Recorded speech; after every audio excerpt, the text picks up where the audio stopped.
Waalaikumsalam. Waalaikumsalam. Jangan lupa ya, like, subscribe, and tombol loncengnya di apa deh? Dipencet aja. Ya.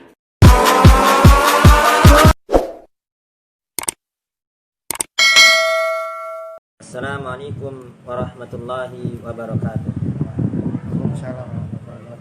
Alhamdulillahi rabbil alamin. Allahumma sholli ala sayyidina Muhammadin al-fatihi lima ughliqa wal khatimi lima sabaqa nasrul haqqi bil haqq wal hadi ila siratikal mustaqim wa ala alihi wa sahbihi haqqa qadrihi wa miqdarihi al-azim. Amma ba'du. Alhamdulillah, pada malam ini kita akan membahas mengenai tafsir Jalalain. Kita mulai dari surah Al-Baqarah. Bismillahirrahmanirrahim. Qala al-mu'allif rahimahullahu ta'ala wa nafa'ana bihi wa bi'ulumihi fid dharain. Amin. Bismillahirrahmanirrahim. Suratul Baqarah. Surah Al-Baqarah. Kenapa kok dinamakan surah Al-Baqarah? Karena di dalam surat ini nanti disebut cerita kisah tentang Baqarah, tentang sapi. Jadi dinamakan Al-Baqarah. Madaniyatun. Surah Al-Baqarah ini adalah madaniyah. Madaniyah ini nanti ada, kalau kita buka kitab At-Tibyan, kalau kita buka kitab Al-Itqan fi Ulumul Quran karya Imam Suyuti, ini ulama berbeda pendapat mengenai makna makkiyah atau madaniyah. Nah, Madaniyah ini pendapat yang terkuat. Madaniyah ialah surah yang turun setelah Nabi besar Muhammad SAW hijrah. Jadi mau turunnya itu di Madinah atau turunnya di Mekah, intinya surah yang turun setelah Nabi besar Muhammad hijrah itu namanya Madaniyah. Wa ayatuha sittu wa tamanuna wa mi'atani. Jumlah ayat dari surah Al-Baqarah adalah 286. Jadi jumlah ayatnya ada 286. Ini Masya Allah nih ya. Ini ulama ini bukan hanya membaca, sampai hurufnya dihitung, jumlah ayatnya dihitung ya. Ada 286. Percaya apa enggak nih? Percaya aja, kalau nggak percaya ya hitung sendiri. Ya. Jadi jumlah ayatnya ada 286. Bahkan kalau kita buka tafsir Marahul Labid tuh Senawi Banten tuh sampai ditulis tuh, catat jumlah hurufnya. Ini jumlah ayat tulis, jumlah huruf juga ditulis. Ya kita percaya aja nih kan. Kalau nggak percaya hitung sendiri kan capek. Ya. Nah, itu nanti ulama berbeda pendapat mengenai jumlah ayat. Kan tadi ayatnya ada 286. Ini kalau kita buka mengenai kitab Ulumul Quran, kan para ulama beda pendapat mengenai jumlah ayat dalam Al-Quran. Kenapa kok bisa beda pendapat? Ya sebetulnya beda pendapatnya dengan kalimat, dengan kata seperti ini: wal fajr, wad duha, wal asr, alif lam mim, toha, yasin, dan sejenisnya. Itu menurut ulama Kufah dan ulama lainnya itu bukan ayat. Jadi kayak yasin, kayak alif lam mim, kayak toha, itu bukan ayat menurut ulama Kufah dan yang lainnya. Jadi sebagian mengatakan itu ayat, sebagian mengatakan itu bukan ayat, tapi hanya fawatihas suwar, hanya pembuka dari surat, pembuka dari satu surat. Jadi bukan ayat. Jadi beda pendapatnya begitu. Jadi kita nggak usah bingung, kok kenapa nih? Ini kok mengatakan jumlah ayat Quran sekian, nih mengatakan jumlah ayat sekian, jumlah ayat Quran sekian, kan ini dikatakan 286. Nanti saya ada yang berbeda, itu perbedaannya mengenai apa? Ya tadi, ini alif lam mim termasuk ayat atau bukan. Jadi kalau menurut ulama Kufah dan ulama lainnya itu seperti wal fajr, wad duha, wal asr, alif lam mim, toha, itu hanya fawatihas suwar, hanya pembuka surat, bukan daripada ayat. Bismillahirrahmanirrahim. Dimulai dengan Bismillahirrahmanirrahim. Dan ketahuilah, ini surah Al-Baqarah ini sangat luar biasa faidahnya. Ya. Keberkahannya juga sangat banyak. Di antaranya barang siapa yang selalu membaca surah Al-Baqarah, maka sihir nggak bisa masuk. Jadi sihir tuh nggak bisa masuk dalam rumah yang dibacakan surah Al-Baqarah. Demikian juga setan. Setan tuh nggak bisa masuk di rumah yang dibacakan surah Al-Baqarah selama 3 hari. Itu setan nggak bisa masuk. Makanya kita dapati kan, ini sering orang tua kita nih kalau habis bangun rumah ya atau pindahan rumah, nanti habis pindahan ya, nah, itu bacaan surah Al-Baqarah. Biar apa? Biar setan nggak berani masuk. Jangan musik terus ya. TV, musik ya. Ini gimana setan mau nggak betah setan dalamnya. Kemudian Nabi besar Muhammad SAW bersabda sebagaimana diriwayatkan oleh Imam Muslim dari Abu Hurairah, la taj'alu buyutakum maqabir. Jangan kalian jadikan rumah-rumah kalian seperti kuburan. Ya. Sepi, nggak ada suara Al-Qur'an, nggak ada suara sholawat, nggak ada suara istighfar. Yang ada cuma suara TV, suara musik dan lain sebagainya. Ini kita sering nih di rumah kita hatam sinetron sekian kali, hatam pertandingan bola sekian pertandingan, betul gak? Ya, tapi kapan nih? Udah berapa kali rumah kita hatam Al-Quran? Kita sering duduk sama keluarga, makan bareng, minum bareng, ya buka bareng, ya bagus. Ya. Tapi berapa kali kita duduk sama keluarga bersama-sama membaca Al-Quran? Kata Nabi, jangan jadikan rumah kalian seperti kuburan. Artinya apa? Kubur sepi, nggak ada amal soleh kan, penghuni kubur sepi kuburan. Jadi hendaknya nih rumah kita harus ada suara Al-Quran. Ini kalau rumah kita yang terdengar hanya suara musik, suara televisi, nggak ada beda sama rumah orang kafir, betul kan? Yang membedakan antara rumah kita dengan rumah orang kafir ya bacaan Al-Quran. Jadi Al-Quran itu dibaca, bukan hanya jadikan pajangan. Ini masuk rumah ada di depan tuh tulisan Bismillahirrahmanirrahim atau kaligrafi apa? Ayat kursi atau kaligrafi Yasin. Ya bagus. Tapi ini Quran jangan hanya dijadikan pajangan saja, tapi hendaknya kita baca dan kita amalkan dalam kehidupan kita sehari-hari.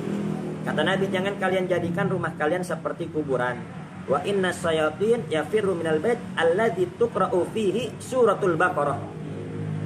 Sesungguhnya setan tuh lari. Ngibrit setan. Dari mana? Dari rumah yang di dalamnya dibacakan surah Al-Baqarah. Ya, di antara faedah surah Al-Baqarah. Nah, kemudian sebelum kita membaca surah Al-Baqarah, kita dianjurkan untuk ta'awudz. Apa? Membaca a'udzubillahi minasyaitonir rajim. Ya. Sebagaimana Allah Subhanahu wa taala berfirman, "Fa idza qara'tal Qur'ana fasta'id billahi syaitonir rajim." Apabila kalian membaca Al-Quran, kamu membaca Al-Quran, maka berlindunglah kepada Allah dari godaan setan yang terkutuk. Ya. Kemudian nih Imam Malik, Imam Abu Hanifah, Imam Syafi'i ini memilih lafaz ta'awudz itu a'udzubillahi minasyaitonir rajim. A'udzubillahi minasyaitonir rajim. Ini kalimat yang dipilih oleh Imam Malik, Imam Abu Hanifah dan Imam Syafi'i. Adapun Imam Ahmad, beliau memilih lafaz a'udzubillahis samiil alim minasyaitonir rajim.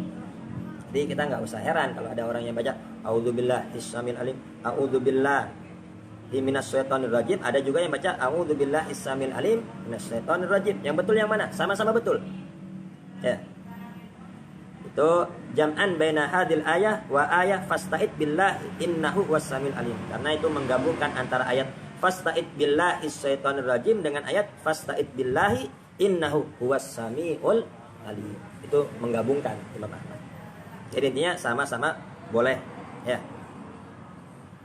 Kalau Imam Thawri dan Imam Auza'i, beliau memilih lafadznya a'udzubillahi minasyaitonir rajim innallaha huwas-samiul alim. Jadi intinya di sini ada 3 lafadz ya. Ada lafadz dari Imam Abu Hanifah, Imam Malik, Imam Syafi'i berupa a'udzubillahi minasyaitonir rajim. Adapun Imam Ahmad a'udzubillahi samil alim minasyaitonir rajim. Adapun Imam Auza'i dan Imam Thawri a'udzubillahi minasyaitonir rajim innallaha huwas-samiul alim. Ya. Ini sepakat jumhur ulama sepakat disunnahkan bagi orang yang membaca Al-Quran membaca ta'awudz di luar sholat. Jadi di luar sholat kita sebelum membaca Al-Quran sunnah tuh. Baca a'udzubillahi minasyaitonir rajim. Sunnah ya. Adapun nanti ulama berbeda pendapat kalau di dalam sholat. Di dalam sholat tetap sunnah apa enggak? Ya. Kalau Imam Syafi'i tetap sunnah. Tapi baca sir. Kita baca pelan. Ya. Nah, ini diriwayatkan dari Ato bahwasanya baca a'udzubillahi minasyaitonir rajim itu hukumnya wajib. Jadi sebelum baca Al-Qur'an itu wajib membaca a'udzubillahi minasyaitonir rajim menurut Imam Ato. Adapun menurut imam lainnya itu hukumnya cuma sunnah. Wa qala Ibnu Sirin berkata, apabila seorang membaca ta'awud seumur hidupnya cuma sekali, maka itu udah gugur kewajiban. Jadi cukup seumur hidup sekali membaca a'udzubillahi minasyaitonir rajim. Ini menurut Ibnu Sirin. Ya sama seperti perintah haji. Haji cuma cukup sekali. Ya, kalau udah haji ya berarti udah gugur kewajiban. Nah, kemudian waktu ta'awud menurut jumhur ulama berarti apa? Mayoritas ulama waktu membaca ta'awud itu sebelum membaca Quran. Sebelum baca Quran baca ta'awud. A'udzubillahi minasyaitonir rajim. Ya, yang biasa kita amalkan. Ya. Adapun menurut Nakhai itu baca ta'awud setelah baca Quran. Jadi kalau ada orang habis baca Quran, ya, dia enggak shadaqallahul adzim tapi baca a'udzubillahi minasyaitonir rajim, jangan disalahin. Ente gimana ente? Bahlul ente ya. Baca ta'awud tuh sebelum baca Quran, ente habis baca Quran ente baca ta'awud. Nah, jadi kita enggak usah heran, enggak usah nyalain. Itu ada pendapat Nakhai. Kenapa kok baca ta'awud itu habis baca Quran? Ya karena bisa aja orang habis baca Quran kibir, sombong. Kan bisa aja. Baca Quran sombong. Wah, ini yang banyak bacaan Qurannya cuman aneh, yang lainnya mah ada yang baca. Ya. Habis baca Quran ujub, bangga diri. Ya. Yang mana dengan itu semua menyebabkan pahala kita menjadi hilang di sisi Allah Subhanahu wa taala. Maka dari itu, kata Imam Nakhai baca ta'awud habis baca Quran. Tapi intinya ya jumhur ulama sebelum baca Quran kita membaca ta'awud. Ini penting ya. Penting kita ketahui agar kita tidak mudah menyalahkan orang lain. Ya. Karena ada kaidah man katsara qira'atuhu katsura ilmu. Orang yang banyak baca itu akan banyak pengetahuannya. Man katsara ilmu katsura man katsara ilmu qalla i'tiraduh. Kalau orang udah banyak ilmu, maka akan sedikit protes. Jadi ketika melihat orang berbeda dengan dirinya, ya dia mudah memaklumi lah. Legowo. Tapi sebaliknya, man qalla qira'atuhu qalla ilmu. Barang siapa yang sedikit baca, maka sedikit juga ilmunya, wawasannya kurang karena kurang baca. Man qalla ilmu katsura i'tiraduh. Orang kalau udah kurang ilmu, kurang wawasan, akhirnya banyak protes. Ada orang berbeda dengan dia, langsung dia protes. Apa sih arti dari a'udzubillahi minasyaitonir rajim? Itu maksudnya apa? A'udzubillah altaju ilaihi wa tahassanu bihi mimmahsyahu. Artinya apa? Maksudnya kita bersandar, kita berlindung kepada Allah dari godaan setan yang kita takuti. Jadi dengan kita membaca ta'awud berarti apa? Kita sudah meminta kepada Allah, ya Allah, tolong ya Allah, lindungi aku dari godaan setan yang terkutuk. Kita membaca Quran, ya Allah, ya aku mau baca Quran, ya Allah, tolong ya Allah, lindungi aku dari godaan setan. Sama kita mau sholat. Tadi kan madzhab Imam Syafi'i itu di Fiqhul Islam wa Adillatuh, Syekh Wahbah Zuhaili itu menyebutkan bahasanya dalam madzhab Imam Syafi'i tetap ta'awud itu sunnah meskipun dalam sholat, tapi sir. Artinya apa?